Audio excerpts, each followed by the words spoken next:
Situation toujours chaotique à Port-au-Prince et en Haïti plus généralement. Gauthier Ribinski, le nouveau président par transition, se dit Oui. déterminé à chercher le consensus au maximum.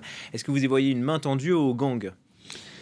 Alors, oui, bonne question, parce que on sait qu'à Haïti, un certain nombre de dirigeants, qu'ils aient été présidents ou premiers ministres, au fond, ont favorisé ce contre quoi aujourd'hui ils se dressent, ou ils se sont toujours dressés d'ailleurs, en disant les gangs sont absolument délétères pour la société haïtienne, et on le voit à travers les tueries, à travers les rançons qui sont demandées par les gangs pour des enlèvements de personnes qui appartiennent à des familles plutôt pauvres. Enfin, il y a une mise en coupe réglée de la société haïtienne par les gangs. Seulement, justement, vous avez cette pratique du pouvoir par certains premiers ministres ou certains présidents qui consiste à s'allier avec certains gangs pour au fond avoir une garde prétorienne, c'est-à-dire être protégé en cas de coup d'État, et surtout pouvoir se remplir les poches avec ce qu'avait ou ce qu'a encore le pays de richesse. Et donc c'est cette habitude qui fait que vous pouvez poser la question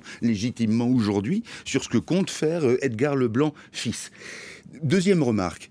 Quand vous avez une situation comme celle-ci à Haïti, c'est très bien de parler d'élections, mais dans la pratique, comment voulez-vous que des citoyens haïtiens qui sont terrorisés par la situation aillent ne serait-ce qu'à un bureau de vote qui est à 500 mètres de chez eux?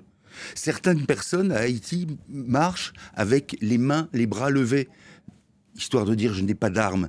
Vous voyez des gens aller voter, d'autant qu'en plus il y a évidemment une grande défiance vis-à-vis de la classe politique. Et donc vis-à-vis aussi forcément d'Edgar Leblanc fils, quoi qu'il fasse, puisqu'il a été président du Sénat, et que cette classe est suspectée au fond d'être une partie, classe politique, d'être une partie du problème. Mais est-ce que les gangs là n'ont pas dépassé cette classe politique, elle qui avait mis les gangs un petit peu sous coupe, et Oui. parfois avec ces liens que vous évoquiez Oui, tout à l'heure? tout à fait, parce que c'est aussi ce qui est arrivé au précédent Premier ministre, Ariel Henry, qui, sous couvert d'une déclaration qu'il avait fait au chef d'État bahaméen à propos d'élections, justement s'est entraîné à susciter une volée de bois vert contre sa personne au point qu'il a démissionné. C'est pas qu'il a été acculé politiquement, c'est que tout simplement on lui a fait comprendre que s'il démissionnait pas, il repartirait les pieds devant, comme on disait. Donc vous voyez, la question de la politique, elle est comment faire de la politique dans un État qui est en plein délitement, et cela a des racines. On pourrait bien sûr, si on avait le temps, remonter à l'époque des Duvalier, où une forme de despotisme absolu a en quelque sorte, comment dirais-je, ancré des pratiques politiques qui se retrouvent encore aujourd'hui à la fois dans la peur des citoyens et dans la tentation de la part de certains politiques, au fond, de, comme on dit vulgairement, d'en croquer, c'est-à-dire de profiter, d'accaparer les richesses. Vous parliez de l'ancien Premier ministre Ariel Henry, qui Oui. a dû démissionner sous la pression des gangs, Oui. de la classe politique haïtienne, mais aussi des États-Unis. Est-ce que c'est pas un peu gênant? Écoutez, le problème des États-Unis, soyons clairs, c'est que c'est eux qui ont favorisé au départ la dictature des Duvalier. Et c'était pour quoi faire? C'était pour contrer la menace communiste dans la région Caraïbes et sud des États-Unis. Et là, effectivement, il y a une responsabilité colossale des États-Unis.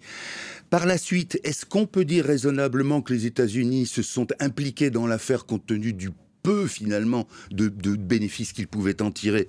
On pourrait en discuter, mais c'est vrai qu'au départ les États-Unis... Ils ont réglé une urgence, en quelque sorte. Régler une urgence, comme d'habitude, c'est pas la bonne solution, parce que de fait, ils ont perdu le contact avec des acteurs intéressants de la vie haïtienne, des acteurs qui pourraient être justement allés à contre-courant de cette tradition.